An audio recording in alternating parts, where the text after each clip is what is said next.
Direto com Brasília agora, Ju, a Thaís Bilen, que está acompanhando tudo de perto e traz a gente aqui os destaques, inclusive do que conseguiu conversar com os advogados dos réus nos intervalos que a gente teve, né, Thaís? Como que está sendo visto por aí o voto do ministro Alexandre de Moraes? Boa tarde para você.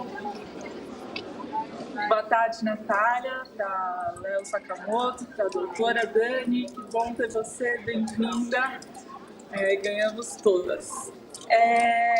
Bom, Natália, esse intervalo que o Alexandre de Moraes pediu já na reta final do voto dele foi curto, coisa de 10 minutos, e aí deu para sentir o clima assim, dos advogados, até um deles, um dos principais advogados de defesa, estava descrente até da atuação do Fux, que obviamente indicou divergências, né, ao longo de toda essa sessão, mesmo sem ter votado ainda. E esse advogado não achava nem que isso serviria para possibilitar recursos, enfim, qualquer atenuação da condenação dos réus. No máximo, um efeito político de ter um outro lado ali no julgamento, né? Então, e tinha outro advogado até dizendo, bom, eles deixaram muitas provas pelo caminho, de fato, enfim, achavam que o golpe iria se consumar. Então, Nath, basicamente é isso, assim, estava desde o começo a condenação dada como certa pelos advogados. Com certeza, e você até mencionou, e eu quero entrar aqui também com a Dani e com o Sakamoto, a questão das posições e do comportamento do ministro Fux. Na sua coluna, para além do que a gente conseguiu assistir aqui, né, Thaís, da fala dele em si, da intervenção dele sobre a divergência, o comportamento dele físico, aí na primeira turma também chamou a atenção, né? Se a gente puder ter esse registro também, acho importante. Natália, ele deixou claro, sem mesmo falar, com a inquietação dele durante a sessão. Então, primeiro ele interrompe o Alexandre de Moraes logo no começo, para posicionar a divergência dele em relação aos preliminares. O julgamento está sendo realizado na turma e não no plenário. Uma colocação que era dispensável, porque basicamente quando ele for dar o voto dele, ele poderia falar, mas ele fez questão de interromper, então, uma posição que ele estava tomando intencionalmente. E aí, em seguida, ele se levanta, passa 10 minutos fora da sessão, volta e repetiria essa atitude outras 2 vezes, quer dizer, ele sai 3 vezes ao longo da leitura do voto do relator, e ainda teve aquele momento em que ele reclama de uma intervenção do Flávio Dino. O Alexandre de Moraes já estava há horas votando e, em dado momento, Dino brinca, né, que vai socorrer para ele poder dar um golinho de água. Aí o Alexandre de Moraes corrige, diz, não, é café.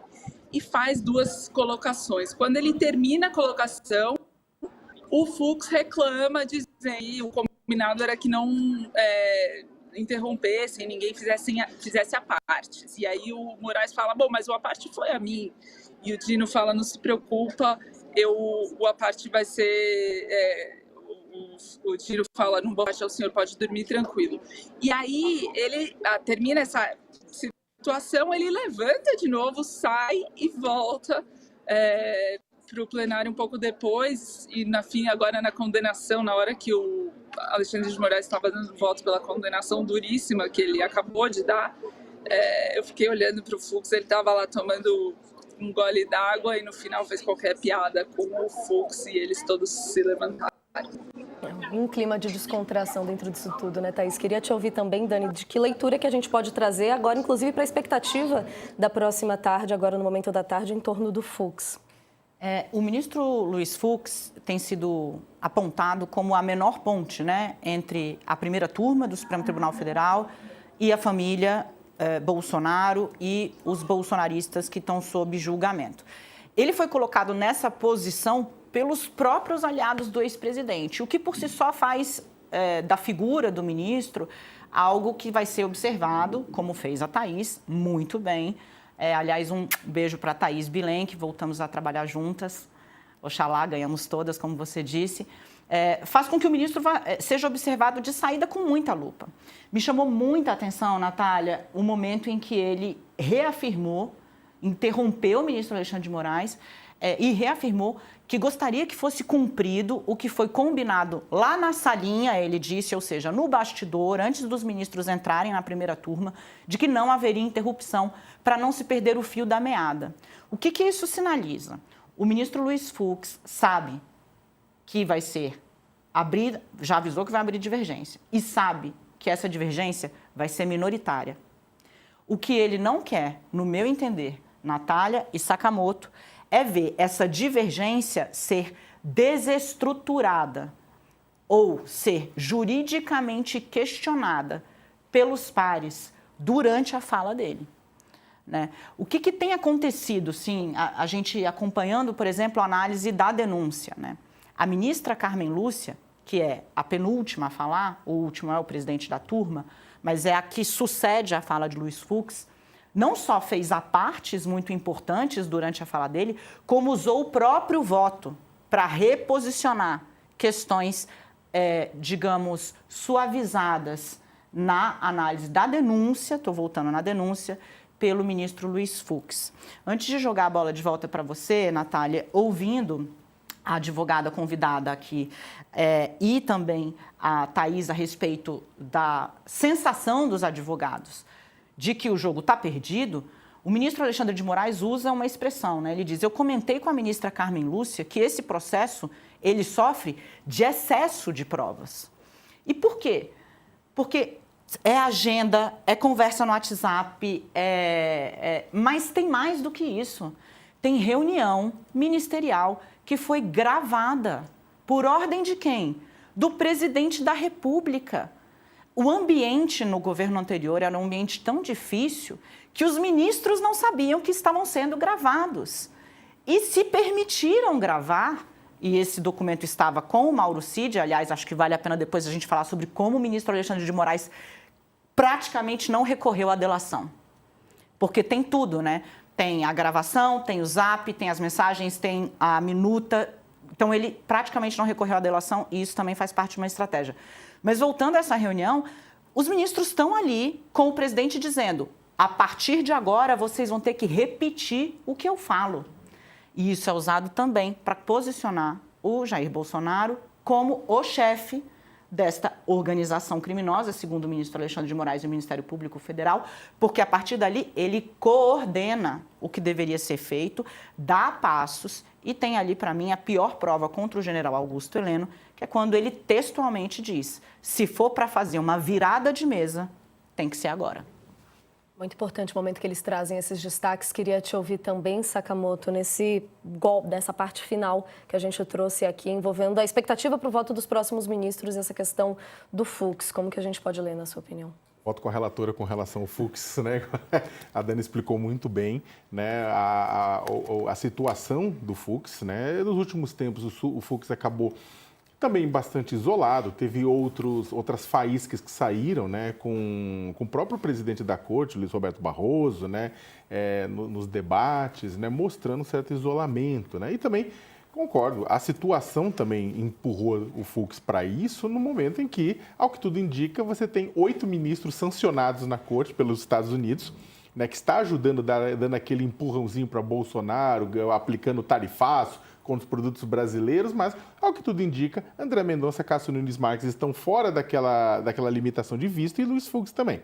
Então, né, você tem uma situação que o próprio Fux colocado aqui é para ele também uma situação complicada. Se ele pede vistos hoje, o Brasil deflagrado do jeito que está, e vai deflagrar ainda mais, na hora que Bolsonaro for sentenciado, for condenado, não tenha dúvida nenhuma que vai ter protesto, vai ter muita coisa, mas isso é quase que esperado.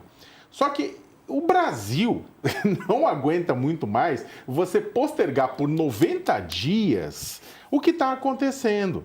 Os ministros tiveram farto acesso ao material, os seus gabinetes tiveram farto acesso ao material. Um pedido de vistas, portanto, é um ato político. Não é um ato jurídico neste momento. Eu não sou jurista, vão me criticar por causa disso, mas dado o que foi colocado, dada a proximidade, dado o acesso ao material, pedido de vistas agora é mais um ato político do que jurídico. Né? E eu não tenho dúvida nenhuma que se por um acaso um pedido de vistas acontece, a própria ministra Carmen Lúcia, pelos motivos que a Dani colocou, vai falar, eu quero só aproveitar e adiantar meu voto, eu voto junto com o relator. E aí você forma maioria já hoje.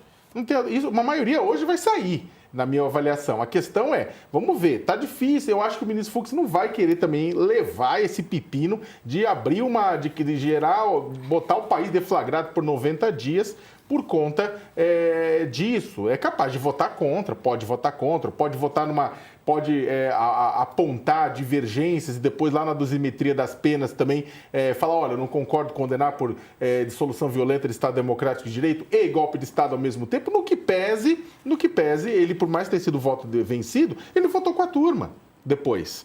Então vai ficar estranho também se ele tiver um comportamento diferente do resto do pessoal. Por favor, Dani. Eu queria pegar aqui uma carona no que está falando o Sakamoto sobre a situação em que se colocou ou foi colocado pelos aliados de Jair Bolsonaro, o ministro Luiz Fux, pelo seguinte, né?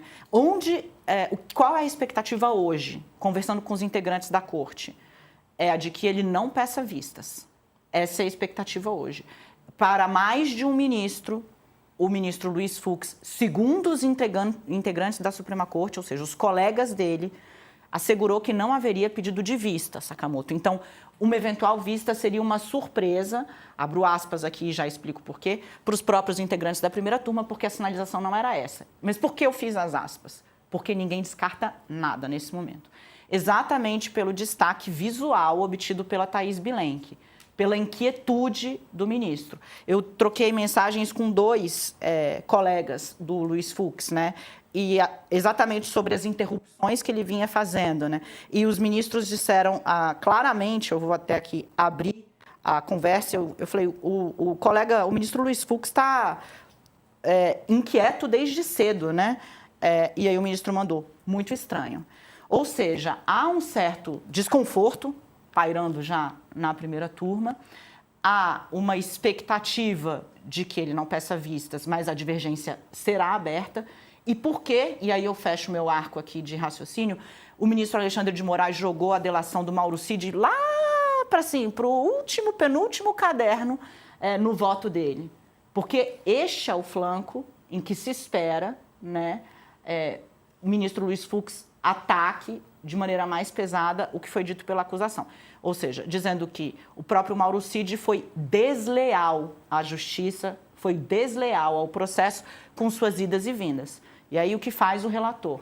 Fala, essa delação eu preciso dela? Não.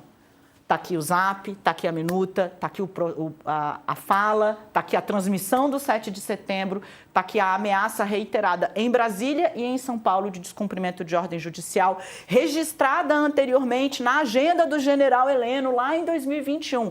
Pede para a AGU um parecer para não cumprir o que ele chama, o general Heleno, de ordem judicial ilegal. Então, é um pouco esse xadrez que está sendo jogado. Espera-se que um integrante da primeira turma, o ministro Luiz Fux, ataque essa delação. Ele já fez isso durante o recebimento dessa ação penal, do processo, e por isso, do outro lado, jogando com as peças do outro lado do tabuleiro, o ministro Alexandre de Moraes fala, eu não preciso dela.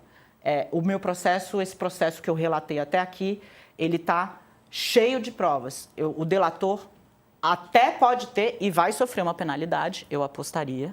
Né? Ele não vai ficar com todos os termos, os benefícios que pediu para poder falar garantidos. Eu acho que vai sofrer uma penalidade, mas a delação não será anulada. Agora, Sakamoto hoje não sai maioria não, rapaz. O voto do Alexandre de Moraes, o voto do ministro Alexandre de Moraes. Quase 5 horas, né? 5 horas. Vai falar Flávio Dino agora, que também gosta de exercer bem o seu português.